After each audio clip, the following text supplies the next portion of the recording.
యేసుని రుణము తీరునా. నా పైన ఎంతో ప్రేమ చూపావు, మంచి లేని నా పైన ఎంతో ప్రేమ చూపావు, అది ఎంతమైన వాడవు,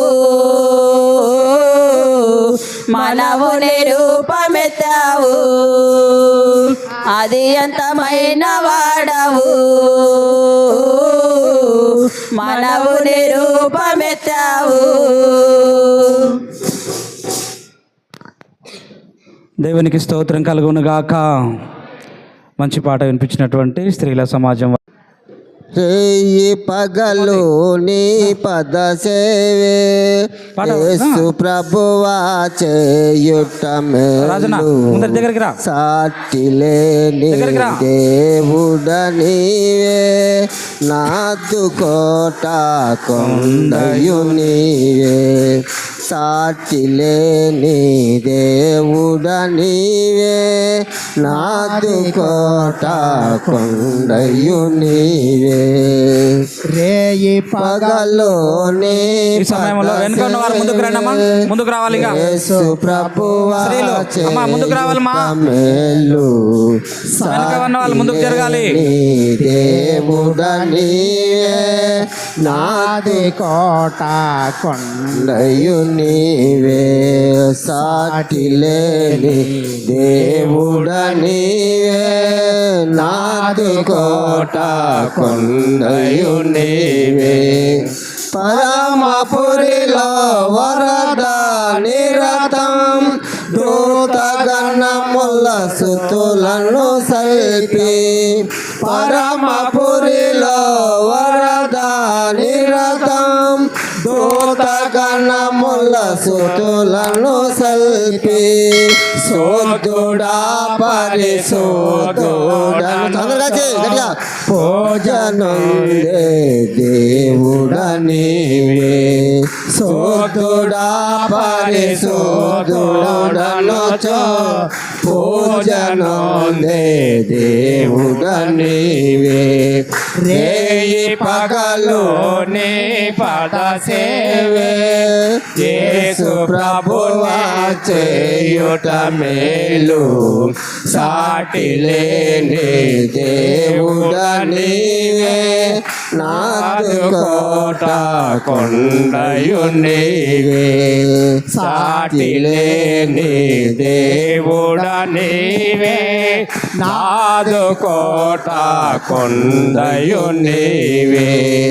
జీవితమన్నే మానవులంతా పరమపురి మరి ప్రభుడవు నీవే, జిగటమన్నే మానవులంతా పరమపురి మరి ప్రభుడవు నీవే, సృష్టికర్తను మరచిన జనుల్లో సృష్టిని పూజించుట తగునా, సృష్టికర్తను మరచిన జనుల్లో సృష్టిని పూజించుట తగునా.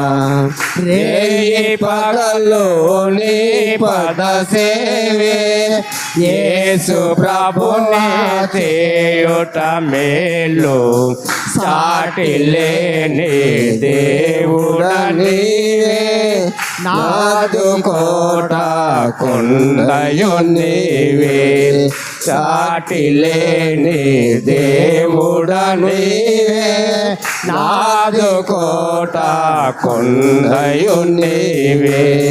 పెంటకు పలనుండి దీనుల పైకి లేపు ప్రభుడవు నీవే, పెంటకు పలనుండి దీనుల పైకి లేపు ప్రభుడవు నీవే, గర్వ మనసి గద్దెలు దింపి గనులనైనా మేపవగట్టి గర్వ మనసి గద్దెలు దింపి గనులనైనా మేపవగట్టి రేయి పగలోనే పద సేవే యేసు ప్రభునే చేయుట మేలు సాటి లేని దేవుడా నీవే నాదు కోట కొండయు నీవే సాటి లేని దేవుడా నీవే నాదు కోట కొండయు నీవే నరుల నమ్ముట కంటే నిజముగా నీదు శరణము శరణము దేవా నరుల నమ్ముట కంటే నిజముగా నీకు శరణం శరణము దేవా రాజులను ధరణముట కంటే రాజరాజవు నాయాశ్రయము రాజులను ధరణముట కంటే రాజరాజవు నాకాశ్రయము రేయి పగలు నీ పద సేవే యేసు ప్రభువా చేయుట మేలు సాటి లేని దేవుడా నీవు నాదు కోట కొండయు నీవే సాటి లేని దేవుడా నీవు నాదు కోట కొండయు నీవు అగ్నివాసానంట కుండ అభ్యర్థులతో దేవా అగ్నివాసానంట కుండ అభ్యర్థులతో నుండిన దేవా దానియేలును సింహపు బోనులో ఆదుకున్న నాథుడా నీవే దానియేలును సింహపు బోనులో ఆదుకున్న నాథుడా నీవే రేయి పగలు నీ పద సేవే యేసు ప్రభువా చేయుట మేలు సాటి లేని దేవుడా నీవు నాదు కోట కొండయు నీవు సాటి లేని దేవుడా నీవు నాదు కోట కొండయు నీవే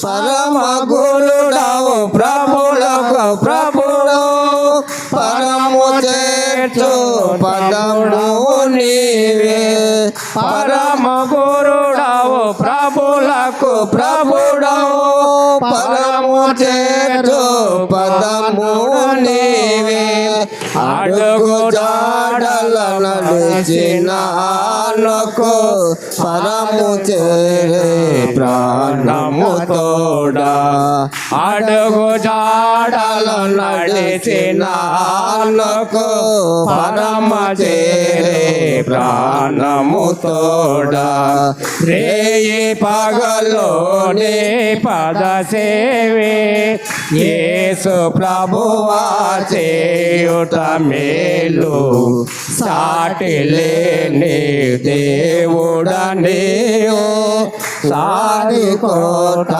కొండయు నీవే సాటి లేని దేవుడా నీవు నాదు కోట కొండయు నీవే మృతుల సైతము లేపినావు మృతిని గెలిచి లేచినావు మృదులనల్లా లేపినావు మృతిని గెలిచి లేపినావు మృతుల నేల లేపేవాడవు మృతువుని మృతి నీవు మృతుల నేల లేపేవాడవు మృతువుని మృతి నీవు పగలలో నే పద సేవే యేసు ప్రభువా చేయుట మేలు సాటి లేని దేవుడ నీవే నాదు కోట కొండయు నీవే సాటి లేని దేవుడ నీవు నాదు కోట కొండయు నీవే.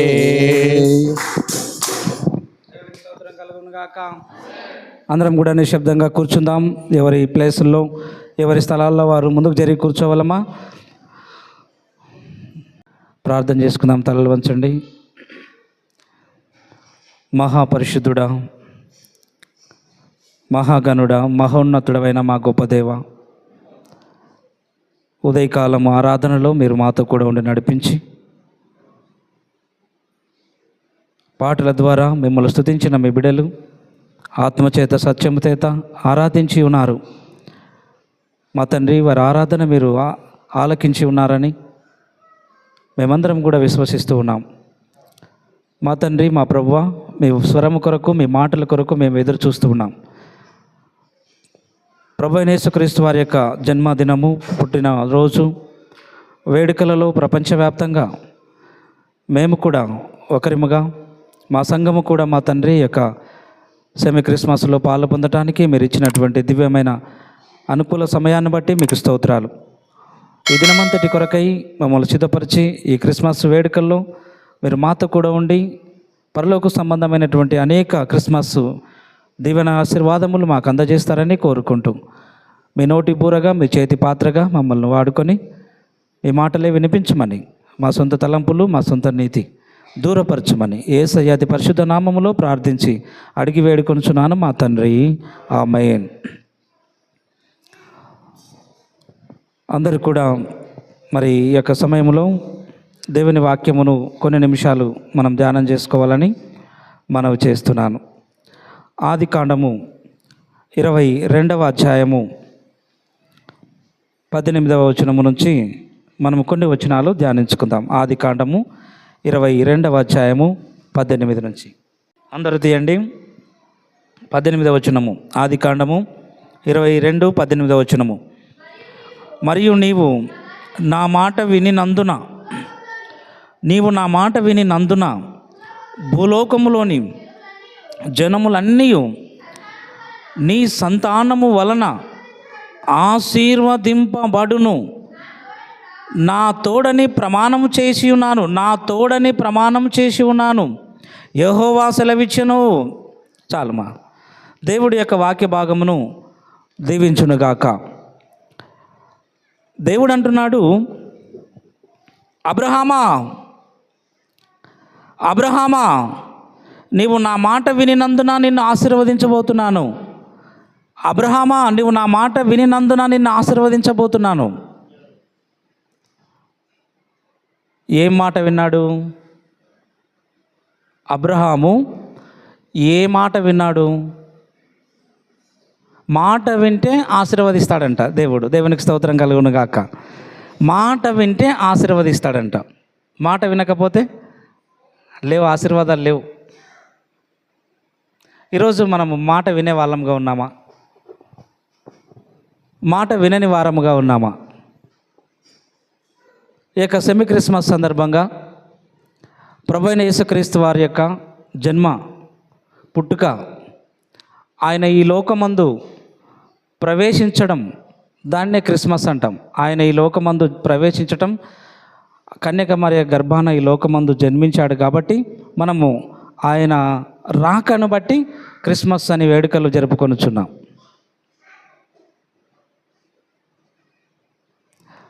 పుట్టుక అంటే చాలామంది అంటారు 2000 సంవత్సరాల క్రితము యేసుప్రభు వారు పుట్టినారు, ఆయన చాలా చిన్నవాడు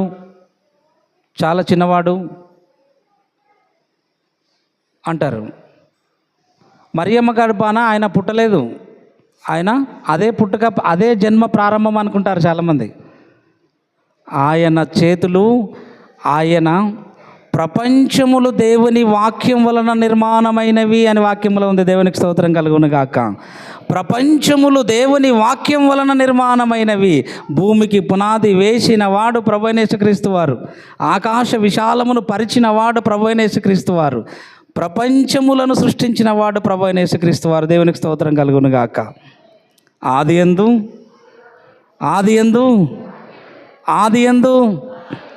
ఆదికాండం 1వ అధ్యాయము, యోహాను సువార్త 1వ అధ్యాయము 1వ వచనం. ఆదికాండం 1వ అధ్యాయం 1వ వచనం స్త్రీలు చదువుతారు. యోహాను సువార్త 1వ అధ్యాయం 1వ వచనం పురుషులు చదువుతారు. ఆదియందు దేవుడు భూమి ఆకాశములను సృజించెను. చాలు. ఆదియందు దేవుడు భూమి ఆకాశములను సృజించెను. ఆ ఆదియందు ఏమున్నదంట? ఇప్పుడు యోహాను సువార్త 1:1. యోహాను సువార్త కంఠస్థ రావాలి ఇది. ఆదియందు వాక్యం ఉండెను, వాక్యము దేవుని యొద్ద ఉండెను, వాక్యమే దేవుడై ఉండెను. దేవుడై ఉన్న ప్రభువైన యేసుక్రీస్తు వారు భూమి ఆకాశములను సృజించెను. దేవునికి మహిమ కలుగును గాక. కలిగి ఉన్నదేదియు ఆయన లేకుండా కలగలేదు. ఆయన ప్రభువైన యేసుక్రీస్తు వారు లేకుండా కలగలేదు. అది దాని అర్థం. యేసు ప్రభువారు లేకుండా భూమి కలగలేదు. యేసు ప్రభువారు లేకుండా సూర్యచంద్రులు కలగలేదు. కలిగి ఉన్నదేది ఆయన లేకుండా కలగలేదు. సమస్తము ఆయన మూలముగా కలిగెను అని దేవుని వాక్యం చెబుతుంది.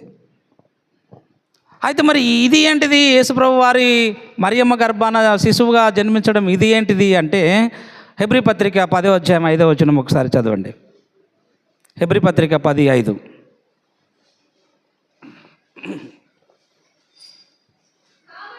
కాబట్టి ఆయన ఈ లోకమందు ప్రవేశించున్నప్పుడు యేసు ప్రభువారు ఈ లోకమందు ప్రవేశిస్తున్నాడు. ఆయన ప్రవేశమే జన్మ అని పిలుస్తున్నాం. మన భాషలో పుట్టుక.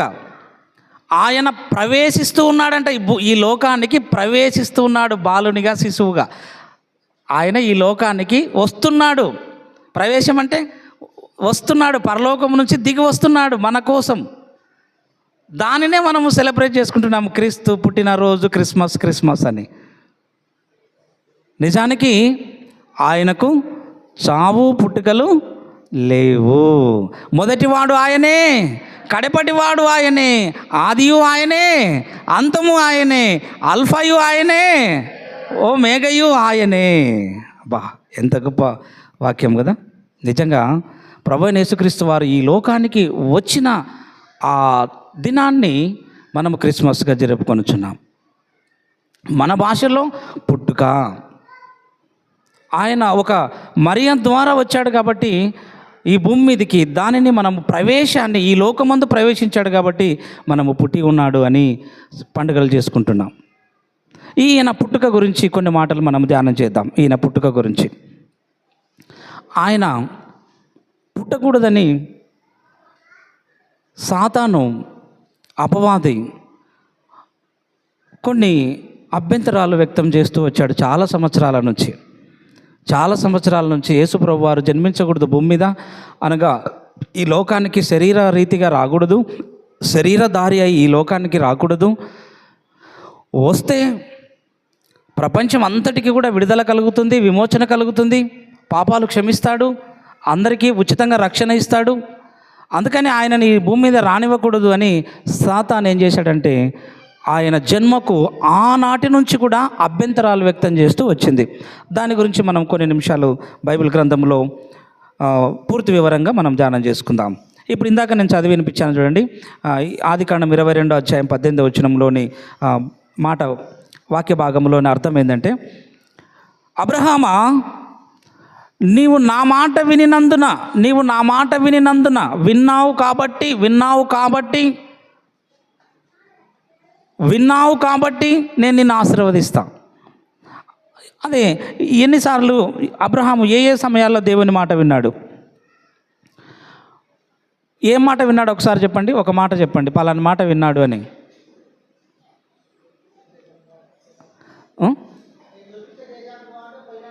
గుడ్, ఇది ఫస్ట్ మాట. అబ్రహామా, ఆదికాండం 12వ అధ్యాయం మొదటి నుంచి ఉంటుంది అనమాట.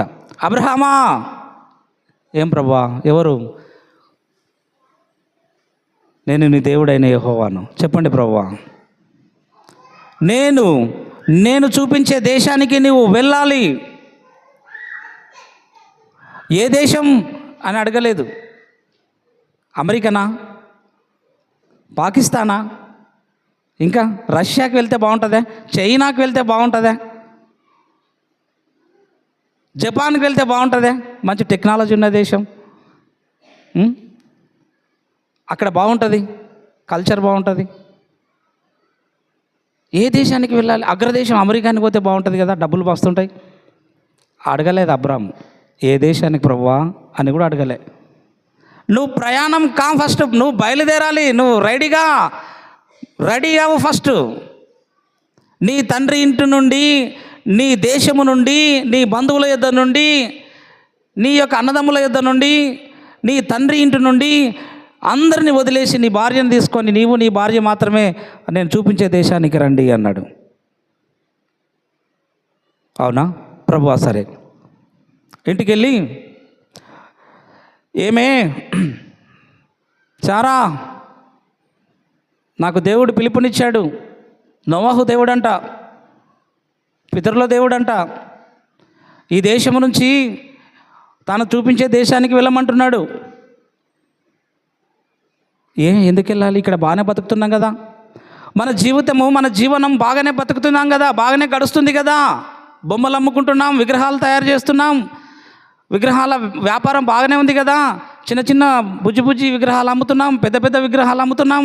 ఈ మన జీవితం బాగానే ఉంది కదండి అని ఆమె ఇంట్లో అంటుంది. నీ పని వదిలేసి కూడా రమ్మన్నాడు. నీ వృత్తి, వ్యాపారం, వ్యవసాయాన్ని వదిలేసి నువ్వు నేను చూపించే దేశానికి రావాలి. అబ్రహామా ఏం చేస్తాడంట మనల్ని అక్కడ తీసుకుపోయి అని భార్య శారా ఇంట్లో భార్య భర్తలు గుసగుసలు పెట్టినారనమాట. వీళ్ళకిద్దరికి అలవాటే. శారాకి అబ్రహాముకు ఇంట్లో మాట్లాడుకోవడం, గుసగుసలు పెట్టడం అలవాటే. అర్థమైనా? వీళ్ళిద్దరూ బాగా అవతాతలను బాగా మాట్లాడుకుంటారన్నమాట. మనం అక్కడికి పోతే మనకేమొస్తుంది అని అడిగితే అబ్రహాము అందుకు చెప్తున్నాడు, మనం ఆ దేశానికి వెళితే మనల్ని దేవుడు భూలోకములో ఎవరికి లేని ఆధిక్యత మనకు ఒక దేశాన్ని రాసిస్తాడంట. ఆ దేశం అంతా కూడా పాలు తేనెలు ప్రవహించే దేశాన్ని మనకు దేవుడు ఇవ్వబోతున్నాడంట. కొన్ని లక్షల జనాభాను మన సంతానం ద్వారా దేవుడు పుట్టిస్తాడంట. 30 లక్షల జనాభాను మన ద్వారా దేవుడు పుట్టించబోతున్నాడంట. చారా నిజంగానా? ఏమండి నిజమా? ఇప్పుడు మనకు 75 ఏండ్లు వచ్చినాయి. ఆదికాండం 12వ అధ్యాయము దేవుడు పిలిచే టయానికి 75 సంవత్సరాలు. ఎవరికి? ఇద్దరికి, అబ్రహాముకి అనమాట. అంటే శారా వయసు ఒక 10 సంవత్సరాలు తక్కువ ఉందన్నమాట. అబ్రహాం వయసు 75 సంవత్సరాలు, శారా వయసు అప్పటికి 60 సంవత్సరాలు. ఎందుకంటే 100 ఏండ్ల అబ్రహాముకి కొడుకు పుట్టాడని ఉంటుంది, 90 ఏండ్ల శారాకు ఇసాకు పుట్టాడని ఉంటుంది అనమాట.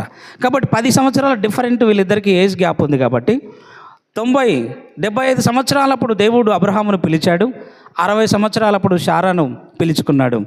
ఇద్దరు కలిసి మారు మాట చెప్పకుండా భార్యాభర్తలు ఇద్దరు కలిసి ప్రయాణమై దేవుడు చూపించే కనాను దేశానికి వచ్చారు. దేవుని మాటకు విధేయులయ్యారు. ఫస్ట్ మాట, అబ్రహామా నువ్వు నా మాట విన్నావు, అప్పుడు నా మాట విన్నావు. ఇంకా ఏ మాట విన్నాడు చెప్పండి?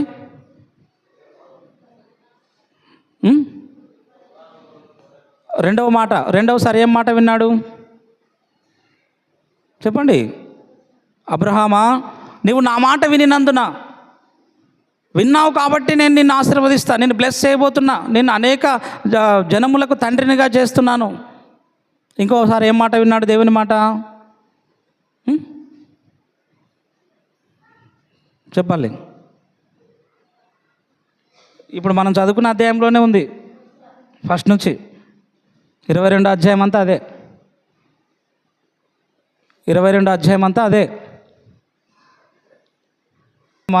మనం చెప్పనవసరం లేదు. ఇంకా 10 ఏళ్ళకి పుట్టినాడు అనుకో, పిల్లలు లేక ఒక ఆయనకి 10 సంవత్సరాలకు పుట్టినాడు. ఆ పుట్టిన కొడుకు మీద తల్లిదండ్రికి ఎంత ప్రేమ ఉంటుంది చూడండి, ఒకసారి చెప్పండి. చాలా ప్రేమ ఉంటుంది. చిన్న గీత పడినా కూడా, డాక్టర్ సార్ మా ఓన్కి గీత పడింది అని ఫోన్ చేసి డాక్టర్లను పిలిపించుకుంటారు ఇంటికే. అంత ప్రేమ కుమారుడు అంటే. ఎందుకంటే లేక 10 సంవత్సరాలకు పుట్టాడు. కూతురు పుట్టినా కూడా అంతే, 10 ఏళ్ళకు కూతురు పుట్టినా కూడా అంత ప్రేమ ఉంటుంది. ఎందుకంటే లేక పుట్టినటువంటి పిల్లల మీద అంత ప్రేమ ఉంటుంది అన్నమాట. అంటే 75 సంవత్సరాలప్పుడు బయటకు వచ్చినాడు ఇంట్లో నుంచి, అప్పటికే పిల్లలు లేరు. 75 ఏళ్ళకు ఇంటి నుంచి బయటకు వచ్చినాడు, అప్పటి కూడా పిల్లలు లేరు. ఒకవేళ ఇస్సాకుకు 40 ఏళ్ళకి పెళ్ళి అయింది. ఈ ఇస్సాకుకు 40 ఏళ్ళకి పెళ్ళి అయినప్పుడు అబ్రహాముకు కూడా ఆ కాలంలో 40 ఏళ్ళకు పెళ్ళి అయ్యింది అని అంచనాలు అనమాట. ఎందుకంటే తన కొడుకుకు 40 ఏళ్ళకి పెళ్లి చేశాడు. అలాగ అబ్రహాముకు కూడా 40 సంవత్సరాలప్పుడు ఒకవేళ పెళ్ళి అయ్యి ఉంటే, ఆ పెళ్ళి అయిన సంవత్సరం నుంచి 100 సంవత్సరాలు, 100ను కలపండి, 100లో 40 తీసేస్తే 60 సంవత్సరాలకు పుట్టాడు ఇస్సాకు. 60 సంవత్సరాలకు పుడితే ఆ ఇస్సాకు మీద ఎంత ప్రేమ ఉంటుంది మీరు చెప్పండి ఒకసారి. ఆ ఇస్సాకు మీద ఎంత ప్రేమ ఉంటుంది చెప్పండి. ఇంకా కింద పెట్టారన్నమాట పనివాళ్ళు. అబ్రహాంకి ఎంతమంది పనివాళ్ళు? 2000 మంది. ఎంతమంది పనివాళ్ళు? జీతగాళ్ళు ఎంతమంది అనుకుంటున్నారు అబ్రహాంకి? చరిత్ర అంచనా ప్రకారంగా 2000 మంది. 2000 మంది ఆ పిల్లగానికి కింద కూడా పెట్టారనమాట. ఇంకా కింద పెట్టనీయకుండా కార్లు బస్సుల మీద తిప్పుతారనమాట అప్పట్లో, అంటే ఇప్పట్లో అయితే. అంత ముద్దుగా పెంచుకొని ఉంటాడు అబ్రహాము ఇస్సాకును. అలాంటి బిడ్డను అబ్రహమా నాకు బలి అర్పిస్తావా? ఆ బలి మళ్ళీ మామూలు బలి కాదు. ఏం బలి అంట? దహన బలి. దహన బలి అంటే దహించబడాలి, అంటే కాల్చి బూడిద కావాలి, కాల్చేయాలి. బలులలో రకాల బలులు ఉంటాయి, రకరకాల బలులు ఉంటాయి. పాప పరిహారార్థ బలి, అపరాధ పరిహారార్థ బలి, ఇంకోటి సర్వాంగ బలి, మామూలుగా బలి, సమాధాన బలి. ఈ బలులన్నీ ఎలా ఉంటాయంటే, మామూలుగా దేవునికి కానుకలు అర్పించేది, గొర్రెపిల్లలు తీసుకుపోయి కోసి యాజకులకు తినడానికి ఇచ్చే బలులు, కాల్చేసే బలులు కాదు. ఈడ నరికేసే బలి కాదు, నరికిన తర్వాత మళ్ళీ కాల్చేయాలంట, దాన్నే దహన బలి అంటారు. నీ కొడుకును కూడా వధించి, అబ్రహామా నేను చూపించే పర్వతం మీద, మోరియా పర్వతం మీద వధించి కాల్చివేయాలి, బూడిద చేయాలి. ఈ మాటలన్నీ వింటుంటే తండ్రికి ఎలా ఉంటుంది చెప్పండి? ఎలా ఉంటుంది? నాకు ఈ దేవుడు వద్దు, ఏమొద్దు, పోరా పిల్లల్ని చంపేస్తామంటే దేవుని పోతామా? పోము. కానీ అబ్రహాము దేవుని యొక్క మనసును ఎరిగినటువంటి దేవుడు కనుక, అబ్రహాం తర్వాత దావీదే. అబ్రహాము పోస్టును ఎవరు కొట్టినారంటే దావీదు.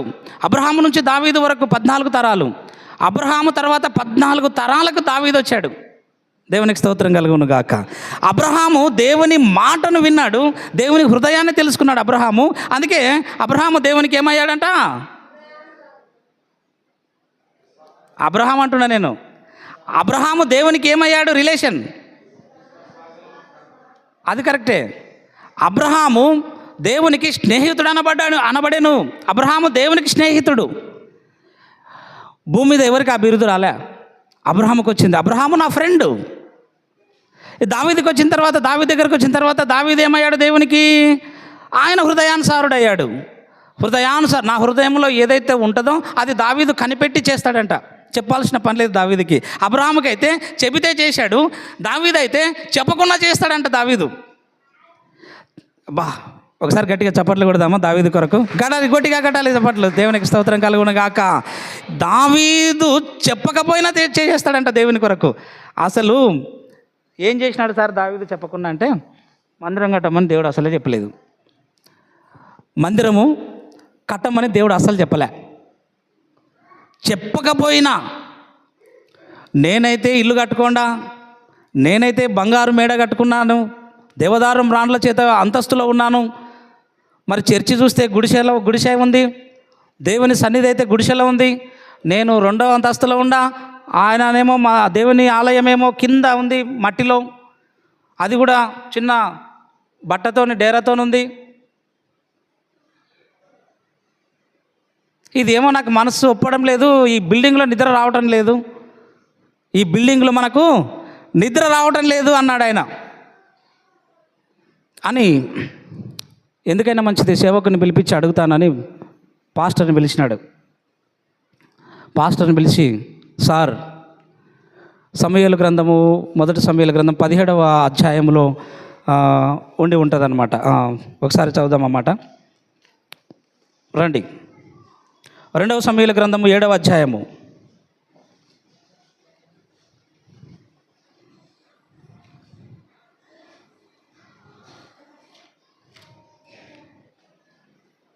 నాకు కూడా తెలియదు, నేను మీతో పాటు వెతుక్కుంటూ వస్తున్నా, రాసుకుంటలేనమాట. 2వ సమూయేలు గ్రంథం 7వ అధ్యాయము.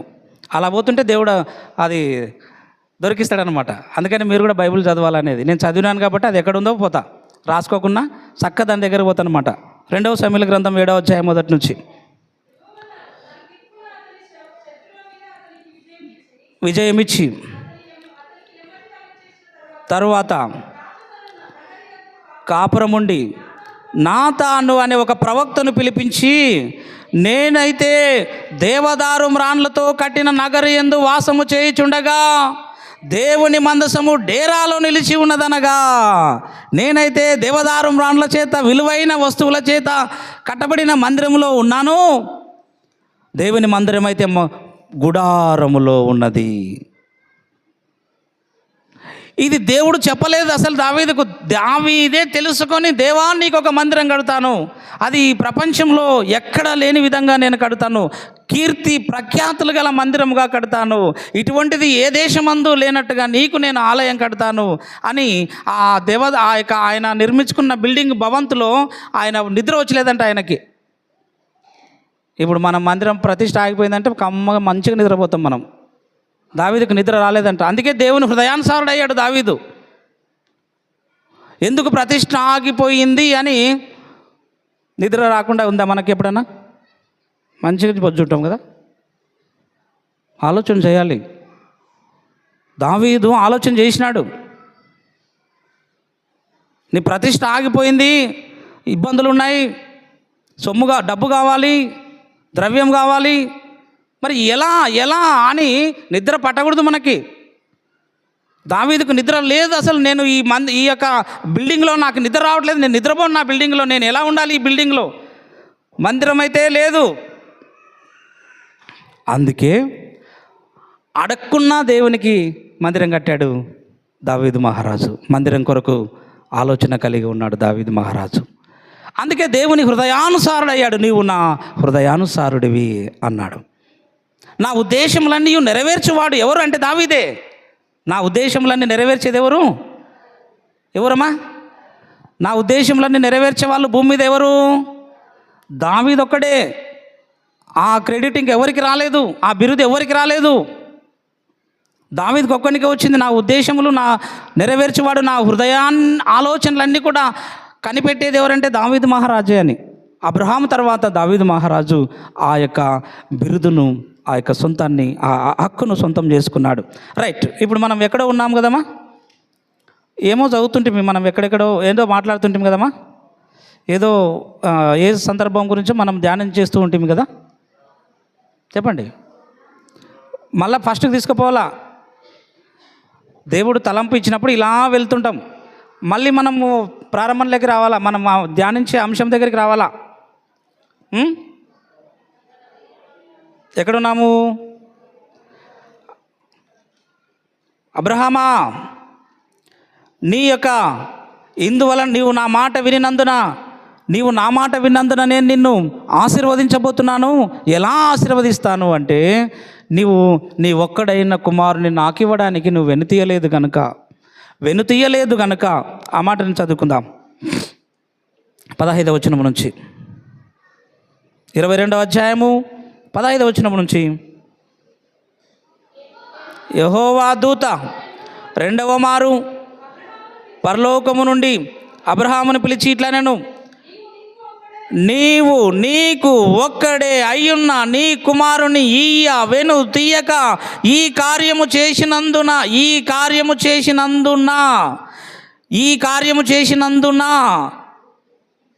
ఇసాకు చిన్నోడా, ఏదో ముద్దు పేరు పెట్టుకుంటాడు ఇసాకు అని. ఇసాక్ అనగా స్మైల్ అన్నమాట, నవ్వుట అని అర్థం. నాన్న, మనం దేవునికి బలి అర్పించొద్దాం, పద ఆరాధనకు పోదాం. అవునా డాడీ? వెళ్దాం. డాడీ ఏమేమి తీసుకుందాం? నీళ్ళ బుడ్డి తీసుకో, నీళ్ళు పోయి బాటిల్కి. తర్వాత కట్టెలు సిద్ధం చేయమని చెప్పు పని వాళ్ళకి. తర్వాత మనతో పాటు ఒక 2-3 పని వాళ్ళని తీసుకుపోదాం.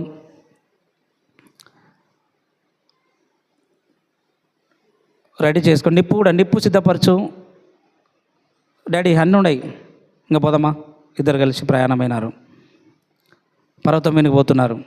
కింద మేము మళ్ళీ వస్తాము పని వాళ్ళతో, మీరు ఇక్కడే ఉండండి, మేము మళ్ళీ వస్తాం, దేవుని ఆరాధించి వస్తాం. కట్టెలు ఇసాకు భుజములపై పెట్టాడు, నిప్పు అబ్రహాం చేత పట్టుకున్నాడు, ఖడ్గాన్ని కూడా అబ్రహాము ధరించాడు. ఖడ్గము, నిప్పు, కట్టెలు తీసుకొని పర్వతంపై ఎక్కిపోతున్నారు. ఎక్కడ డాడీ? దేవుని ఆరాధించొద్దాం, దేవునికి బలి అర్పించొద్దాం. అవునా? సరే డాడీ. కాదు డాడీ, బలి అర్పించొద్దాం అంటున్నావు, కట్టెలు తీసుకున్నాం, నిప్పు తీసుకున్నాం, మన ఇద్దరేమున్నాము, బలి అర్పించడానికి గొర్రెపిల్ల ఎక్కడ ఉంది? డాడీ గొర్రెపిల్ల ఎక్కడ ఉంది డాడీ? మనం మర్చిపోయినామా డాడీ? ఫోన్ చేయ డాడీ, మన ఎలియాజర్కి తీసుకొని వస్తాడు. డాడీ ఫోన్ చేయ డాడీ ఎలియాజర్కి. ఈ ఎలియాజర్ ఎవరు?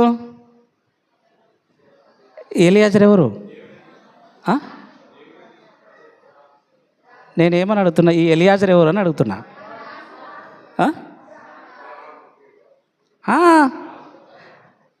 అబ్రహాము యొక్క సూపర్వైజర్, పనులన్నిటినీ చూసుకునే ఒక పర్సనల్ సెక్రటరీ, పిఏ. మన పిఏ గారికి ఫోన్ చేయండి డాడీ, పంపిస్తాడు అర్జెంటుగా 2 గొర్రెపిల్లల్ని పంపిస్తాడు పని వాళ్ళతో. వద్దు నాన్న, దేవుడు చెప్పలేదురా, దేవుడే దహన బలిని చూస్తాడంట అక్కడికి వెళ్ళిన తర్వాత. అవునా డాడీ? అయితే గొర్రెపిల్ల వద్దా? దేవుడే చూసుకుంటానన్నాడు రా, ఆయన చూసుకుంటాడు, మనం వెళ్దాం పద. సరే డాడీ. బాబా, పిల్లలలో చిల్డ్రన్స్లో ఇస్సాకు మించిన పిల్లోడే లేడంట బైబిల్లో. ఒకసారి గట్టిగా చప్పట్లు కూడా దేవుని మనం పడదాం, కొట్టాలి గట్టిగా. ఆ ఇస్సాకు లాంటి హృదయం, ఆ ఇస్సాకు లాంటి మనస్సు, దేవుని మీద ఉన్న ప్రేమ ఈరోజు పిల్లల్లో ఉంటే నిజంగా ఇస్సాకు లాంటి గొప్ప వాళ్ళు అవుతారు.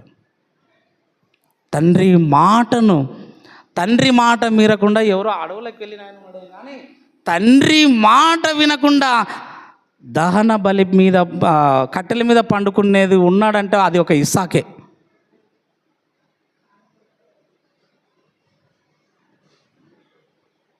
అరే నీ కాళ్ళు ముందుకు పెట్టి సాకు, కాళ్ళు ముందుకు కట్టేస్తున్నాడు. ఇసాకు నీ చేతులు ముందుకు పెట్టు. ఎందుకు డాడీ కట్టేస్తున్నావు? ఎందుకు బంధిస్తున్నావు? నేను చెప్పినట్టు విన్నానా? ఇది ఆరాధన.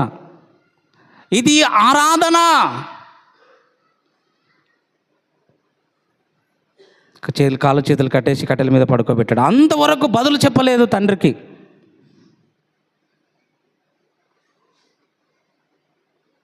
ఇప్పుడు కానైతే వింటామా? మెంటల్ లేచింది మా డాడీకి, పిచ్చి లేచింది. పిచ్చి పట్టింది డాడీ, నీకు పిచ్చి ఆయమన్నా.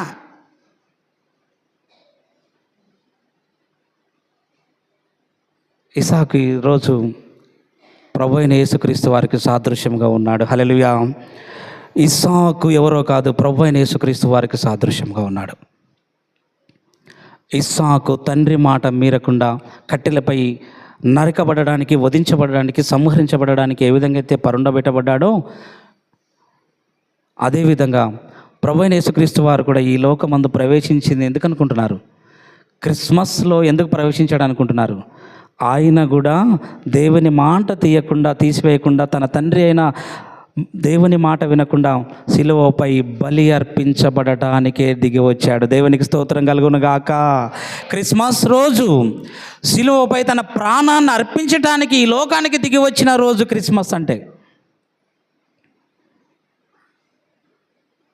అందుకే గొర్రెలకు చెప్తారు లూకాసు వార్తలో, నేడు మీకందరికీ కలగబో మహా సంతోషకరమైన శుభవర్తమానము. ఈ శుభవర్తమానము ఎందుకో తెలుసా? ఆయన ఈ లోకమందు ప్రవేశిస్తున్నటువంటి దినం, మీ అందరి పాపముల కొరకు ప్రాయశ్చిత్తాన్ని అర్పించడానికి వచ్చాడు ఈ గొర్రెపిల్ల. ఎంతమందికి ఈ విషయాలు మనకు అర్థమవుతున్నాయి? అప్పుడు అబ్రహామా, ఇందు నిమిత్తమే నీ కుమారుని నాకు వెనుతీయక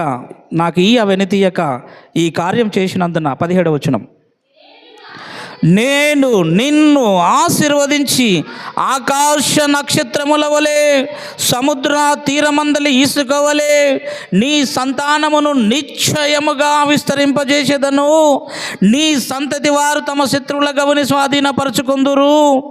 మరియు 18 బాగా విందాం, 18 జాగ్రత్తగా విందాం. 18వ వచనం, నీవు నా మాట వినినందున భూలోక జనములన్నీ నీ సంతానము వలన ఆశీర్వదించబడును. నీ సంతానము వలన ఆశీర్వదించబడును. నా తోడని ప్రమాణము చేయుచున్నానని యెహోవా సెలవిచ్చెను. అబ్రహామా నా తోడని ప్రామిస్ చేస్తున్నాను. అబ్రహామా నా తోడని ప్రమాణం చేయుచున్నాను. ఏమని అంటే, నీ సంతానము వలన నీకు ఒక సంతానం జన్మిస్తుంది. అంటే ఇక్కడ ఉన్న సంతానం ఎవరు? ఇక్కడ ఉంది కదా సంతానం. ఇస్సాకు ఆల్రెడీ పుట్టాడు. ఇస్సాకు ఆల్రెడీ అక్కడ కట్టెల మీద ఉన్నాడు, బలిపీఠం మీద ఉన్నాడు. అబ్రహామా, నువ్వు నా మాట విని నీ కొడుకును అర్పిస్తున్నావు గనక, అర్పించడానికి వెనుతీయలేదు గనక, నా మాట వినినందున నీ సంతానము వలన భూలోక వంశములన్నీ కూడా ఆశీర్వదించబడతాయి. నీకు ఇంకో సంతానం రాబడుతుంది. నీ సంతానంలో ఇంకొక శిశువు రాబోతున్నాడు. ఆ సంతానం వలన భూలోకం మొత్తం ఆశీర్వదించబడుతుంది అని నేను ప్రామిస్ చేస్తున్నాను అన్నాడు. ఇప్పుడు గలతీలకు రాసిన పత్రిక 3వ అధ్యాయము 16వ వచనం నుంచి చదువుకుందాం. ఆది కాండములో చెప్పిన మాటకి ఎక్కడో క్రొత్త నిబంధనలో గలతీయులు రాసిన పత్రికలో ఆ సంతానం ఉంది. ఇక్కడ చెప్పిన ఆ సంతానం ఎవరో, గలతీ పత్రిక 3:16లో ఆ సంతానం ఎవరో దేవుడు అక్కడ పౌలు ద్వారా రాయించాడు. ఎంత అద్భుతంగా రాయించాడంటే మనం చదివి ఆనందపడదాం. ఇప్పుడు 22వ అధ్యాయానికి, ఆది కాండం 22వ అధ్యాయానికి గలతీ పత్రిక 3వ అధ్యాయానికి సంబంధం ఉంది. ఆది కాండం 22లో మోసే రాశాడు. గలతీ 3వ అధ్యాయాన్ని అపోస్తలుడైన పౌలు రాశాడు. ఆది కాండంలో జరిగినటువంటి 22వ అధ్యాయానికి, గలతీ పత్రిక 3వ అధ్యాయానికి రెండిటికి ఎంతో సంబంధము ఉన్నది. ఆది కాండంలో ఆ సంతానం ఎవరో చెప్పలేదు. అబ్రహామా, నీకు ఒక సంతానం జన్మిస్తుంది. ఆ సంతానం వలన భూలోకంలోని వంశములన్నిటిని నేను ఆశీర్వదిస్తాను అని చెప్పి ప్రామిస్ చేస్తున్నాను అన్నాడు మళ్ళీ దేవుడు. రెండవసారి ఇప్పుడు గలతీ పత్రిక 3వ అధ్యాయం 16లో పౌలు ద్వారా దాన్ని క్లియర్ చేశాడు. ఆ సంతానం ఎవరు చదవండి. అబ్రహామునకు అతని సంతానమునకు వాగ్దానములను ఇవ్వబడెను. ఆయన అనేకులను గూర్చి అన్నట్లు నీ సంతానముల ద్వారా అని చెప్పక, ఒకని గూర్చి అన్నట్లు నీ సంతానమునకు అనెను. ఆ సంతానము క్రీస్తు, ఆ సంతానము ప్రభువైన యేసుక్రీస్తు వారు. అబ్రహామా, నువ్వు నా మాట వినినందున నీ సంతానము వలన భూలోకంలోని వంశంలన్నీ ఆశీర్వదించబడతాయి. ఆ సంతానము నీలో నుంచి వస్తాడు. మీరు బాగా గమనించాలి. అబ్రహాం సంతానంలోనే ఎందుకు ప్రభువైన యేసుక్రీస్తు రావాలి? ఇప్పుడు ఆదికాండం 22:18 చెప్పబడిన సంతానము, గలతీ 3:16 చెప్పబడిన సంతానం ఇద్దరు కూడా ఒకటే. అనగా క్రీస్తు పూర్వము ఆదికాండము మోషే వ్రాస్తున్నప్పుడు 22:18 అబ్రహామా, నీకొక సంతానం జన్మిస్తుంది, నీకొక సంతానం వస్తుంది, నీకొక శిశువు నీ గర్భంలో, నీ సంతానములో ఒక శిశువు వస్తాడు, ఆ శిశువే ప్రభువైన యేసుక్రీస్తు వారు అని దేవుడు వాగ్దానం చేశాడు. ఆ రోజే క్రీస్తు పుట్టిన రోజు, క్రిస్మస్ గురించి వర్తమానం దేవుడు అబ్రహాముతో డిస్కస్ చేశాడు. క్రిస్మస్ వర్తమానం ఆదికాండం 22 ప్రారంభమైంది. ఎంత గొప్ప అద్భుతం చూడండి, మీరు ఆలోచన చేయండి. నీకు ఒక సంతానం రాబోతుంది, ఆ సంతానం ఎవరో కాదు, క్రీస్తే. నీకు ఒక సంతానం జన్మించబోతుంది, ఆ సంతానము క్రీస్తే. ఆయన వచ్చి భూలోక వంశములన్నింటినీ ఆశీర్వదిస్తాడు.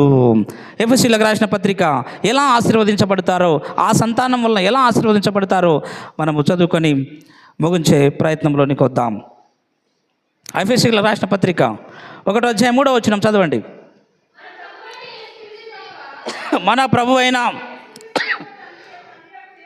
దేవుడు స్తుతింపబడునుగాక. ఎవరినందు? 3 బాగా అందరూ చూడాలి. కాగా ఆయన క్రీస్తునందు పరలోక విషయములో ఆత్మ సంబంధమైన ప్రతి ఆశీర్వాదమును మనకు అనుగ్రహించెను. ప్రతి ఆశీర్వాదమును ఎవరి ద్వారా అనుగ్రహించాడంట? ఎవరి ద్వారా అనుగ్రహించాడు? ప్రభు అయిన యేసుక్రీస్తు వారి ద్వారా. ఈరోజు నీవు నేను అందరం కూడా ప్రభు అయిన యేసుక్రీస్తు ద్వారా ఆశీర్వదించబడ్డాం. ఎలా ఆశీర్వదించబడ్డాము? ఆయన ఈ లోకమందు జన్మించినందు చేత మనం ఆశీర్వదించబడ్డాం. ఆయన ఈ లోకమందు రాకపోతే మనకు ఆశీర్వాదము లేదు. ఇంకా ధర్మశాస్త్రం వలన 10 ఆజ్ఞల ద్వారా చంపబడుతూ వచ్చేవాళ్ళం. 10 ఆజ్ఞలు ఈరోజు నెరవేర్చబడ్డాయి యేసుక్రీస్తు ద్వారా. అంటే అది యేసు ప్రభు వారి యొక్క పుట్టుక ద్వారానే. అందుకనే ఇది మహా సంతోషకరమైనటువంటి విషయం అని గొల్లలు ఆనందించారు. లూకాసు వార్త 1వ అధ్యాయము, లూకాసు వార్త 1వ అధ్యాయము రండి.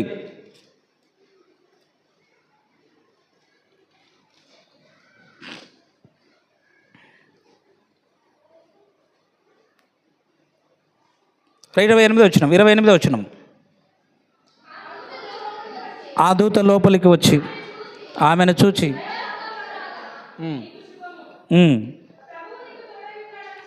ప్రభువు నీకు తోడై ఉన్నాడని చెప్పాను. ఆ మాటకు బహుగా తొందరపడి ఈ శుభవచనం ఏమిటో అని ఆలోచించుకొని వచ్చుండగా దూత, మరియా భయపడకుము, దేవుని వలన నీవు కృప పొందితివి. దేవుని వలన నీవు కృప పొందితివి. షారా, తెల్లవారుజామున చెప్పాను కదా, షారా, నీవు దేవుని వలన కృప పొందితివి. వచ్చే ఏట వచ్చే ఈ సమయానికి, వచ్చే సంవత్సరం ఈ టయానికి నీకు కుమారుడు పుట్టును. ఎందుకంటే నీవు మాకు చేసినటువంటి ఆతిథ్యం దేవునికి చేశావు. మాకు చేసిన ఆతిథ్యం దేవునికి చేశావు. కనుక శారా, మీదటికి ఈ కాలమున నీకు కుమారుడు జన్మిస్తాడు.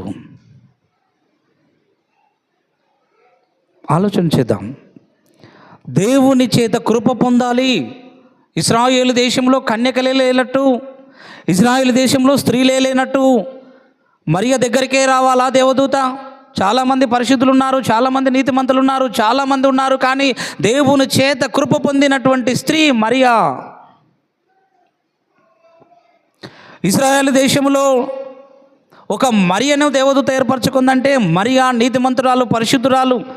ఆయన కన్యకైనటువంటి స్త్రీ, తలంపుల్లో ఊహల్లో పాపము తప్పు లేనటువంటి స్త్రీ ఎవరంటే మరియా భయపడకుము, నీవు దేవుని వలన కృప పొందావు, మనుషుల వలన నీవు కృప పొందలేదు.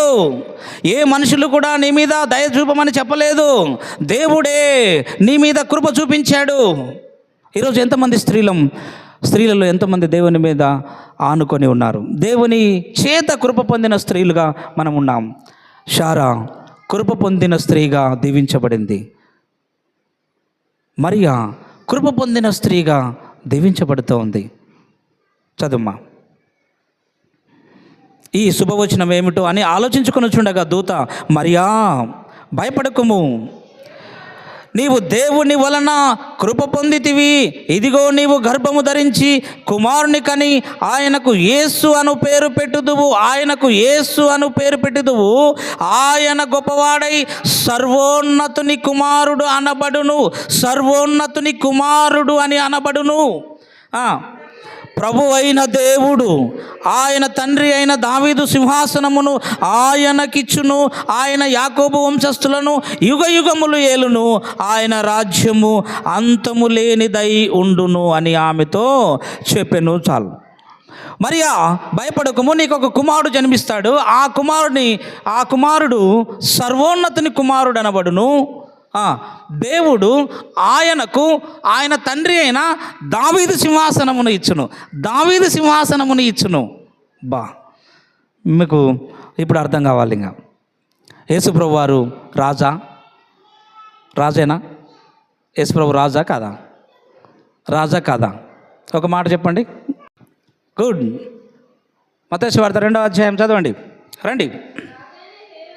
రాజైన హేరోదు దినముల యందు యూదా దేశపు బెత్లెహేములో యేసు పుట్టిన పిమ్మట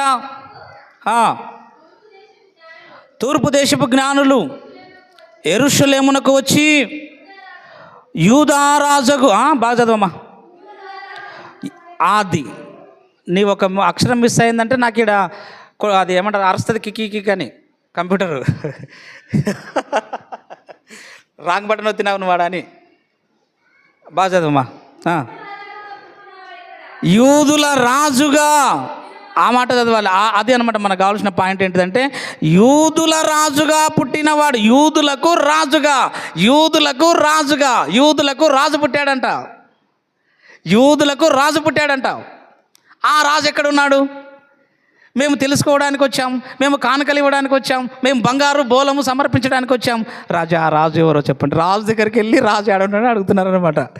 ఇంక ఎట్లుంటుంది ఆ రాజుకి? ఇప్పుడు రాజు దగ్గరికి వెళ్ళి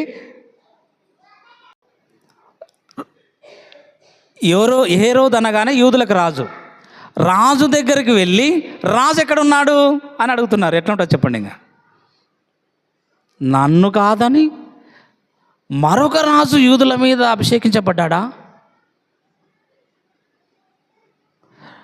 అలా జరగడానికి వీలు లేదు. నేనే రాజుని, యూదులకు ఒకే ఒక రాజు, అది నేనే. కనుక మగ పిల్లలందరినీ చంపివేయండి అని ఆజ్ఞ జారీ చేశాడు హేరోదు రాజు. అంతే కదా మరి, అంతే కదమ్మా. ఇక్కడ నేను రాజునై ఉండగా ఇంకో రాజు ఎక్కడ పుట్టినాడంట. అంటే ఎక్కడ పుట్టినాడు? ఎన్ని రోజులైంది మీరు వచ్చి? అంటే దాదాపుగా మేము 1.5 సంవత్సరం పైన ప్రయాణం చేసి వచ్చాం. అయితే 2 సంవత్సరాలలో పిల్లలందరినీ చంపేయండి అని ఆజ్ఞ జారీ చేశాడు. అయ్యయ్యో, ఒక పిల్లోని కోసము మొత్తం మగపిల్లలందరినీ చంపేయమంటున్నాడు. ఇదే సిచ్యువేషన్, సేమ్ సందర్భం ఇంకో చోట ఎక్కడనో జరిగినట్టు ఉంది కదా. ఇంకెవరినో చంపమన్నట్టు ఉంది కదా. ఎవరిని చంపమన్నాడు? మోషేని చంపమన్నాడు. మోషే పుట్టినప్పుడు కూడా మగపిల్లలందరినీ చంపేయండి అని చెప్పాడు. ఎవరు అక్కడ? ఫరో. అందుకే మోషే లాంటి మనస్తత్వం కలిగినటువంటి యేసుక్రీస్తు, అంటే మోషేను పోలినటువంటి ప్రవక్త అని బైబిల్లో యేసు ప్రభు గురించి వ్రాయబడి ఉంది. మోషే లాంటి సాత్వికుడు అని యేసు ప్రభు గురించి వ్రాయబడి ఉంది. కాబట్టి 2 సాక్షుల్లో మోషే లాంటి వాళ్ళు ప్రభు యేసుక్రీస్తు వారు అని ఆ పాత్రను యేసుక్రీస్తు వారిలో మరి వివరంగా క్లుప్తంగా చూడవచ్చు అనే మాటను మనం ధ్యానించుకోవచ్చు. సరే, ఇప్పుడు యూదులకు రాజుగా పుట్టినవాడు ఎక్కడ ఉన్నాడు అని చంపాలి అని రైట్. యేసుప్రభు ఇప్పుడు ఎవరు ఇప్పుడు యేసుప్రభు ఎవరు? రాజు, యూదులకు రాజు. ఇంకో సందర్భాన్ని చెప్పండి, యూదులకు రాజుగా పిలువబడిన సందర్భం చెప్పు. పిలాతు అడిగినప్పుడు ఏం, బోధకుడా నిన్ను విడిపించడానికి నాకు శక్తి ఉంది, నిన్ను విడిపిస్తాను, నిజం చెప్పు, నీవు యూదులకు రాజువా అడిగాడు. అప్పుడు యేసుప్రభు ఏమన్నాడు? నీవన్నట్టే, ఎస్ నేను రాజునే అన్నప్పుడు ఆ రాజుకి ఎవరి సింహాసనాన్ని ఇస్తున్నాడంట దేవుడు? ఎవరి సింహాసనాన్ని చెప్పండి. 38వ అధ్యాయము లూకాసు వార్త 1వ అధ్యాయము 38వ వచనం. ఆ రాజుకి, రాజుగా పుట్టిన యేసుప్రభు వారికి కన్య మరియ గర్భాన రాజై ఈ లోకమందు ప్రవేశించినటువంటి ఈ రాజాది రాజుకి ఎవరి సింహాసనాన్ని అప్పగించబోతున్నాడంట? క్రిస్మస్ వేడుకలో ప్రభువైన యేసుక్రీస్తు వారు ఒక సింహాసనాన్ని అధిష్ఠించడానికి ఈ లోకానికి వచ్చాడు. అదే క్రిస్మస్. యేసు ప్రభువారు రాజుగా రాజ్యాధికారాన్ని, సింహాసనాధికారాన్ని చేజిక్కించుకోవడానికి, అధిరోహించటానికి ఆయన ఈ లోకమందు జన్మించాడు. అదే క్రిస్మస్. ఆయన 31వ లూకాసు వార్త 33వ వచనం నుంచి 32వ వచనం నుంచి చదువుదాము. ఆయన గొప్పవాడై, ఎవరు? ప్రభువైన యేసుక్రీస్తు వారు గొప్పవాడై సర్వోన్నతుని కుమారుడనబడును. ప్రభువైన దేవుడు ఎవరు? ఈయనకి ఎవరు ఇవ్వలే, ప్రభువైన దేవుడే ఇస్తున్నాడు. ఆయన తండ్రి అయిన, ఎవరి తండ్రి అయినా? యేసు ప్రభు వారి యొక్క తండ్రి అయినటువంటి యేసు ప్రభువుకు తండ్రి ఎవరు అంటే యోసేపు కదా. అంటే మరియమ్మ యోసేపులు అంటారు కదా తల్లిదండ్రి. అయితే అంటే దావీదు వంశంలో వచ్చాడు కాబట్టి, దావీదు వంశంలోను గోత్రంలోను పుట్టినవాడు. లూకాసు వార్తల కంటత వాక్యాలు కదా ఇవన్నీ. దావీదు వంశంలో జన్మించాడు కాబట్టి మెయిన్ దేవునికి హృదయానుసారుడు ఎవరంటే దావీదు. ఆ దావీదు కుమారుడే ప్రభువైన యేసుక్రీస్తు వారు. కాబట్టి ఈ ఉదయకాల సమయంలో, ఈ ఉదయకాల ఆరాధనలో దావీదు సింహాసనాన్ని దేవుడు అతనికి ఇస్తాడు. ఇప్పుడు మీకు అప్పుడప్పుడు చెప్పాను, ఏమని చెప్పానంటే 20 మంది రాజులు యూదులను పరిపాలించారు అని చెప్పాను. ఈ 20 మంది రాజుల తర్వాత అందరూ పరిపాలించారు, చచ్చిపోయారు. సింహాసనం ఖాళీ అవుతూనే వచ్చింది. అయితే ఇప్పుడున్న రాజు సింహాసనం, ఇప్పుడు కూర్చునే రాజు ఇక ఎప్పుడు కూడా పాపము చేయడు, తప్పు చేయడు, సింహాసనం ఖాళీ చేయబడదు. యుగములు పరిపాలించటానికి నేను యేసు ప్రభు వారిని దావీదు సింహాసనం మీద కూర్చోబెడుతున్నాను. అందుకే మరియమ్మ గర్భాన జన్మించి దావీదు సింహాసనాన్ని ఆయనకి ఇస్తాను. ఇప్పుడు చూడండి, మీరు ఆలోచించండి. పుట్టలేదు ఇంకా. 28వ వచనంలో దూత మరియకు చెప్తుంది, మరియా భయపడకు, నీకు కుమారుడు జన్మించబోతున్నాడు, అతనికి యేసు అని పేరు పెడతావు అని చెబుతూ, నేను పుట్టిన తర్వాత ఆయనకు దావీదు సింహాసనాన్ని ఇస్తాను, యుగములు వెళ్తాడు. మరి ఇంతకు ఉన్న రాజులు, యూదులకు రాజుగా ఉన్నటువంటి వాళ్ళు 20 మంది కూడా, వాళ్ళందరూ కూడా తప్పు చేశారు, దేవుని చేత శిక్షించబడ్డారు, సింహాసనం ఖాళీ చేయబడింది. అయితే ఈ దావీదుకు దేవుడు ఒక వాగ్దానం చేశాడంట. ఇప్పుడు అబ్రహాముతో ప్రామిస్ చేశాడంట. ఏం ప్రామిస్ చేశాడు? నీ సంతానం వలన నీకు ఒక సంతానం పుడతాడు, నీ సంతానంలో ఒక రాజు పుడతాడు, అతని వలననే భూలోక రాజ్యములన్నింటినీ ఆశీర్వదించబోతున్నాను, జనములన్నింటినీ కూడా ఆ సంతానం వలన ఆశీర్వదిస్తాను, ఆ సంతానమే ప్రభు అయినటువంటి యేసుక్రీస్తు వారు అని అబ్రహాముతో ప్రామిస్ చేశాడు. ఇప్పుడు దావీదుతో ఇంకో ప్రమాణం చేస్తున్నాడు. ఏమని ప్రమాణం అంటే, దావీదా, నీవు నా హృదయానుసారుడవు, నా ఉద్దేశంలో నెరవేర్చావు, నాకు నచ్చినట్టు బ్రతికావు, కాబట్టి నీతో కూడా ఒక ప్రామిస్ చేస్తాను అన్నాడు. ఈ నిబంధనలు అనే ఒక సబ్జెక్ట్ ఉంటుంది అనమాట. నిబంధన, తను ప్రేమించిన వారితో చేసిన నిబంధన అని ఉంటుంది. ఇది నేను మన ఊరికి రాకముందు ఒక సండే రోజు ఒక ట్రాలీ మెసేజ్ ఇచ్చాను, నిబంధన అని, దేవుడు చేసిన నిబంధనలు అని. అందులో ఎన్ని రకాల నిబంధనలు ఉన్నాయో చెప్పాను. అబ్రహాంతో నిబంధన చేశాడు. అబ్రహామా, నీకు ఖచ్చితంగా కుమారుడు జన్మిస్తాడు, శిశువు జన్మిస్తాడు, ఆ శిశువు వలననే భూలోక వంశములను ఆశీర్వదించబడతాయి, ఇది నా ప్రామిస్ అని అబ్రహాంతో నిబంధన చేశాడు. రెండవసారి ఎవరితో నిబంధన చేశాడంటే దావీదు దగ్గరికి వచ్చి, దావీదు మహారాజా, నేను నీతో ప్రామిస్ చేయబోతున్నాను. ఆ ప్రామిస్ ఏంటిదంటే, నీతో ఒట్టు పెట్టుకుంటాను. ఆ ఒట్టు ఏంటిది అంటే, నీ సింహాసనం మీద నీ సంతానం వాళ్ళే కూర్చుంటారు, నీ గర్భవాసాన పుట్టబోయే వాళ్ళే కూర్చుంటారు. మీకు అర్థమైందా?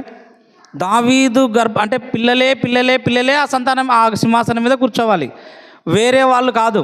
ఈ ఊర్లో చాలామంది ఉంటారు. ఈ ఊర్లో చాలామంది ఉంటారు, కానీ దావీదు అనే పేరు గల ఈ ఊర్లో దావీదు ఉన్నాడు. ఒక దావీదు వంశంలో పుట్టిన వాళ్ళు దావీదు కడుపున పుట్టిన వాళ్ళే. మళ్ళీ ఆయన యూదా గోత్రంలో, దావీదు ఏ గోత్రంలో జన్మించాడు? యూదా గోత్రంలో జన్మించాడు. ఈ యూదా గోత్రంలో జన్మించిన దావీదు కడుపున పుట్టిన కుమారులే పరిపాలిస్తారు. ఆ గోత్రంలో నుంచి వచ్చిన వాడే ప్రభువైన యేసుక్రీస్తు వారు. అందుకని 20 మంది రాజులు ఎవరి కొడుకులు అంటే దావీదు కుమారులే, పక్కా గోత్రంలో వాళ్ళు కాదు, ఓన్లీ దావీదు కొడుకులే. ఈ దావీదు వంశంలోనే మరలా యేసుప్రభు రావాలి. యేసుప్రభు రావాలి అంటే దావీదు వంశంలోనే రావాలి. దావీదు వంశంలోని వాడే మరియమ్మ భర్త అయినటువంటి యోసేపు. యోసేపు ఏ గోత్రంలోని వాడు? దావీదు గోత్రంలోని వాడు. కాబట్టి ఆ గోత్రంలో మరియ ఉంది. మరియా, నీవు దేవుని వల్ల కృప పొందావు. కాబట్టి ప్రభువైన యేసుక్రీస్తు వారికి జన్మనివ్వడానికి నీవే అర్హురాలివి. ఆయనకు నేను ఆ దావీదు సింహాసనాన్ని ఇస్తాను. పుట్టిన ఈ శిశువు దావీదు కుమారుడు అనబడును. పుట్టిన ఈ శిశువు యూదులకు రాజుగా పిలువబడును. యూదులకు ఒకటే రాజు కాదు, ఇప్పుడు ఇంకా సకల జనములకు రాజు, ప్రపంచానికి రాజు. ఆ రాజులైతే దావీదు కడుపున పుట్టినటువంటి 20 మంది రాజులు ఓన్లీ యూదులకు మాత్రమే రాజులు, కానీ ఈ రాజు పాపం లేని రాజు, పరిశుద్ధుడైనటువంటి రాజు, ఈ రాజు ప్రపంచానికే రాజు, భూమి మీద ఉన్న జనములన్నిటికీ రాజు. మరియమ్మ గర్భాన జన్మించింది ఎవరు అనుకుంటున్నారు? శిశువుగా పశువుల తొట్టిలో పడుకున్నది ఎవరు అనుకుంటున్నారు? జనములకు రాజు, జనములకు రక్షకుడు, జనములకు విమోచకుడు. అంత గొప్ప రాజు రేపు పశువుల తొట్టిలో ఊగబోతున్నాడు. దేవునికి మహిమ కలుగును గాక. ఆ పశువుల తొట్టిలో వేలాడుతున్నది, ఊగుతున్నది ఎవరు అనుకుంటున్నారు? చాలామంది మేము శంషాబాద్లో ఉన్నప్పుడు గడ్డితోని, వరి గడ్డితోని, వాముతోని అన్నిటి కట్టెలు తెచ్చి అవి తెచ్చి పెద్ద గుడిసె వేసి ఆ గుడిసెలో ఒక తొట్టి కట్టి ఊపండి అని చెప్తుంటిమి. ఊపనికి వచ్చిన వాళ్ళు ఊపకూడదు, కానకలేసి ఊపండి అని చెప్తుంటిమి. కొట్టమేసి లైట్లు పెట్టి శంషాబాద్లో బైబుల్ కాలేజీలో ప్రతి సంవత్సరం. అప్పుడు నేను అనుకునేవాడిని, ఈ తొట్టిలో వేసి ఊపుతున్నారు కదా ఈయనని, బొప్ప అదే చేస్తుంటాను అనమాట. ఈ తొట్టిలో వేసి ఊపుతున్నది ఎవరు అనుకుంటున్నారు? అబ్రహాముతో ఆదికాండం 22వ అధ్యాయం 18వ వచనములో జనములన్నిటిని ఆశీర్వదించడానికి వచ్చినటువంటి బాలుడు, రాజ్యాలన్నిటిని తలక్రిందులు చేయబోతున్నటువంటి చిన్న రాజు. ఎంత గొప్పగా ఉంటుందంటే క్రిస్మస్ ఆనందకరంగా ఉంటుంది. కాబట్టి దేవుడు మనకు అలాంటి క్రిస్మస్ వాతావరణాన్ని మెండుగా అనుగ్రహించి ఆశీర్వదించునుగాక. దేవుడు తన మాటల్ని దీవించునుగాక. ఈ యొక్క క్రిస్మస్ మెసేజ్ అబ్రహాము మొదలుకొని ప్రారంభించబడి పౌలు వరకు వచ్చి ముగించబడింది. అబ్రహాము ప్రారంభించాడు క్రిస్మస్ సందేశాన్ని, పౌలు ముగించాడు క్రిస్మస్ సందేశాన్ని. మనమందరం కూడా నేర్చుకొని బాలయేసు కొరకు, ప్రభువైన యేసుక్రీస్తు వారి కొరకు మనం కూడా అందరం కూడా ఆసక్తితో రాత్రి జరుగుతున్నటువంటి సెమీ క్రిస్మస్లో కూడా పాలు పొంది ఇంకెక్కువైన విషయాలు నేర్చుకోవడానికి సిద్ధపడాలని ప్రభునామంలో తెలియజేస్తున్నాను. దేవుడు తన మాటలు దీవించును గాక. ఆమేన్. ప్రార్థన చేసుకుందాం. వాక్యం నిమిత్తమై ఇతబడినటువంటి వర్తమానం కొరకు తలలు వంచండి, ప్రార్థన చేసుకుందాం. పరిశుద్ధుడా, ప్రేమ స్వరూపుడా, దయగల మా తండ్రి, ఇదిగో మా ప్రభువా, భూలోక వంశములన్నింటినీ ఏలే యూదులకు రాజు, దావీదు సింహాసనం మా తండ్రి ఆశీర్వదించబడి ప్రపంచ జనములన్నింటినీ కూడా ఏలటానికి మరియ కన్యా గర్భాన ఈ లోకమందు జన్మించినటువంటి అవతరించినటువంటి మా ప్రభువైన యేసుక్రీస్తు వారి కొరకు ఇదిగో మా తండ్రి మేము ఇంతగా నాయన ఆరాధిస్తూ ఉన్నాం, కీర్తిస్తూ ఉన్నాం, చదువుకున్నాం, ధ్యానించాం.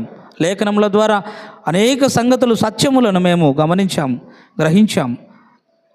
విన్న వాక్యమును మా అందరి హృదయాల్లో నీరు కట్టి ఫలింపజేయమని రాత్రి జరుగుతున్నటువంటి సెమీ క్రిస్మస్లో కూడా ఇంకెక్కువైనటువంటి ప్రభువైన యేసుక్రీస్తు వారి జన్మ గురించి, పుట్టుక గురించి క్రిస్మస్ సందేశాలను మాకు అందించమని కోరుకుంటూ ముందున్న సమయం కొరకు మమ్మల్ని ఆశీర్వదించమని యేసయ్య అతి పరిశుద్ధ నామములో ప్రార్థించి అడిగి వేడుకొంచున్నాను మా తండ్రి, ఆమేన్. మంచిది. ఈ సమయంలో కానుకల పాట పాడుకుందాం. కానుకల పాట పాడుతుండగా పరిచారకులు కానుకలు సమర్పిస్తారు.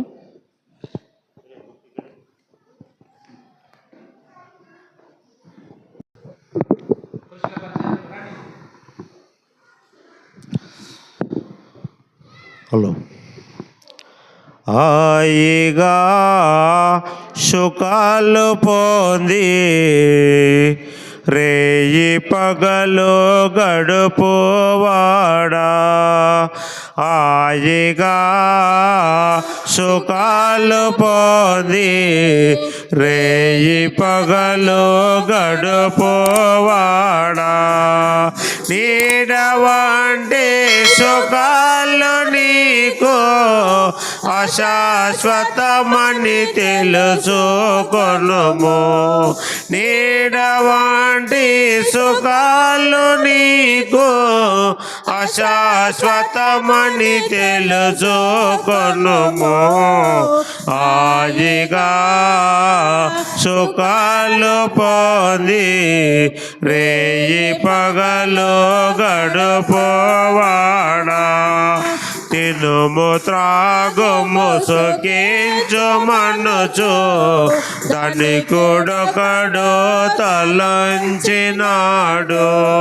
తినుము త్రాగుము సుఖించు మనుచు ధనికుడొకడు తలంచినాడు. ఇళ్ళల్లో పాపమధికమాయే ప్రాణమునకు సుఖమే లేదు. ఇళ్ళల్లో పాపమధికమాయే ప్రాణమునకు సుఖమే లేదు. ఆదిగా సుఖాలు పొంది రేయి పగలు గడుపువాడా, ధనముతో బహు సుఖపడువాడు మరణించే పాతాళము చేరే. ధనముతో బహు సుఖపడువాడు మరణించే పాతాళము చేరే. దరిద్రుడైన కష్టపడు లాజరు చనిపోయే పరదేశుల చేరే. దరిద్రుడైన కష్టపడు లాజరు చనిపోయే పరదేశుల చేరే. హాయిగా సుఖాలు పొంది రేయి పగలు గడుపువాడా, సూది బెజ్జములోనే ఉంటే దూరుటెంతో సులభమనెను. సూది బెజ్జములోనే ఉంటే దూరుటెంతో సులభమనెను. ధనవంతుడు దేవుని రాజ్యములో ప్రవేశించుట దుర్లభమనెను. ధనవంతుడు దేవుని రాజ్యములో ప్రవేశించుట దుర్లభమనెను. హాయిగా సుఖాలు పొంది రేయి పగలు గడుపువాడా, అంధ చందము నాకు కలదని అంతులేని గర్వమెందుకు అంద చందము నాకు కలదని అంతులేని గర్వమెందుకు సుందరుడగు శ్రీ యేసు సౌందర్యము ముందుగానే ఒక దీపమాయే సుందరుడగు శ్రీ యేసు సౌందర్యము ముందుగానే ఒక దీపమాయే హాయిగా సుఖాలు పొంది రేయి పగలు గడుపువాడా హాయిగా సుఖాలు పొంది రేయి పగలు గడుపువాడా నీడ వంటి సుఖాలు నీకు అశాశ్వతమని తెలుసుకొనుము వంటి సుఖాలు నీకు అశాశ్వతమని తెలుసుకొనుము హాయిగా సుఖాలు పొంది రేయి పగలు గడుపువాడా. మంచిది. కానుకలు సమర్పించుటకు పాట పాడి వినిపించినటువంటి అన్నగారికి ప్రపేట వందనాలు. దేవుడు వారిని దీవించును గాక. మీ ఆయనతో వాట రావాలా చర్చికి? మీరు రారు. ఈరోజు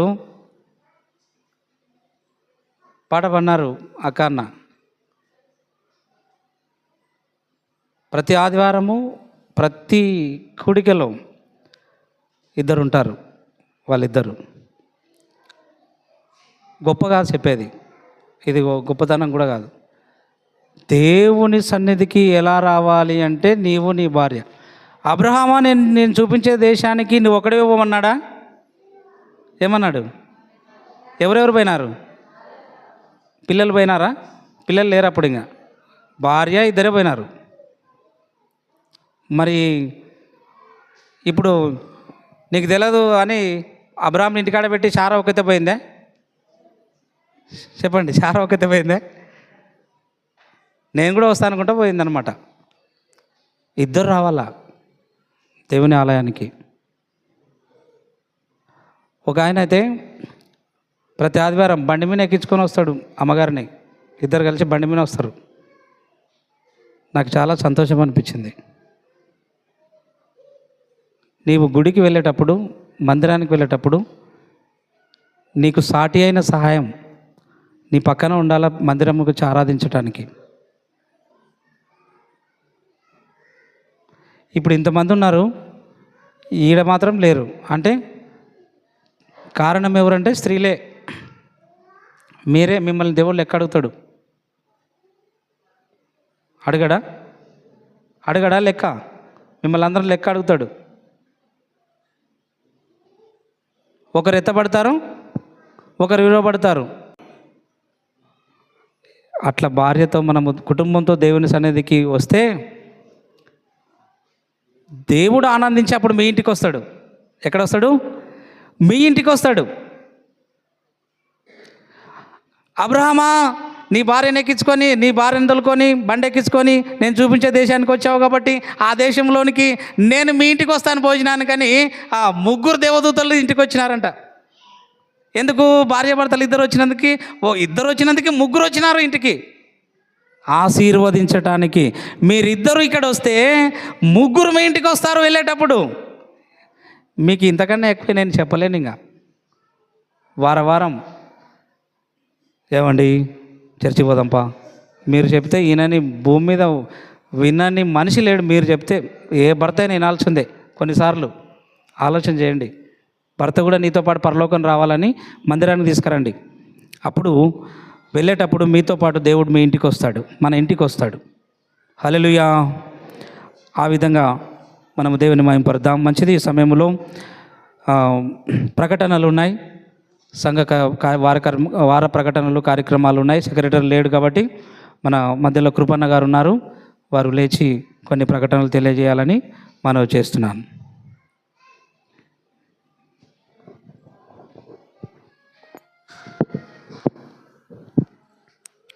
క్రీస్తు నామములో అందరికీ శుభములు, వందనములు.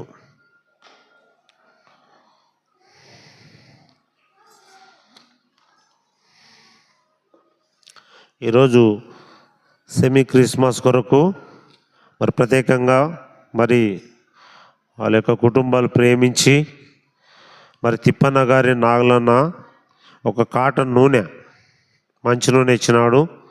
ఆయన కుటుంబాన్ని, ఆయన పిల్లల్ని అందరిని దేవుడు దీవించి ఆశీర్వదించను గాక. అదేవిధంగా పెద్ద ఈదన్న 3 నూనె ప్యాకెట్లు ఇచ్చినాడు. మరి ఆయనను కూడా, ఆయన కుటుంబాన్ని, ఆయన పిల్లల్ని దేవుడు దీవించి ఆశీర్వదించను గాక.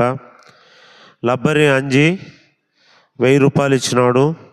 మరి ఆయనను కూడా, ఆయన భార్యని, ఆయన కుటుంబాన్ని దేవుడు దీవించి ఆశీర్వదించను గాక. సుజాత ఏం లేదు.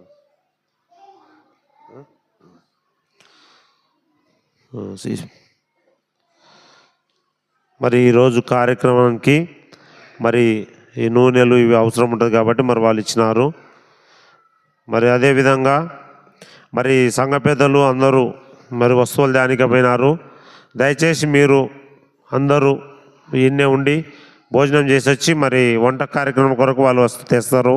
కూరగాయలు కోసేది ఉంటుంది కాబట్టి అందరూ దయచేసి మీరు ఇళ్ళ కాడ ఉన్నట్ట ప్రతి ఒక్కరు మంచిగా పని చేసుకోవాలని కోరుచున్నాము. మరి ఈరోజు ఈయన స్టీఫెన్ గారు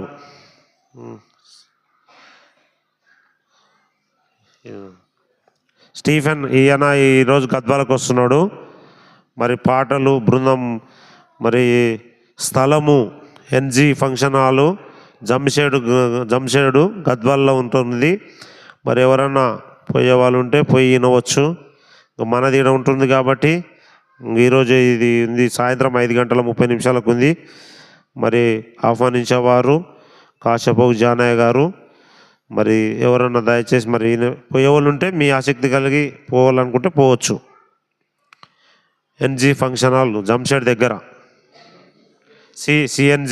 సిఎన్జి ఫంక్షన్ హాల్. ఇవి ప్రకటనలు. ఇప్పుడు మీరు అలా ఇంటికి పోయినప్పుడు మళ్ళీ భోజనం చేసి వచ్చి ప్రకటన చేస్తాము.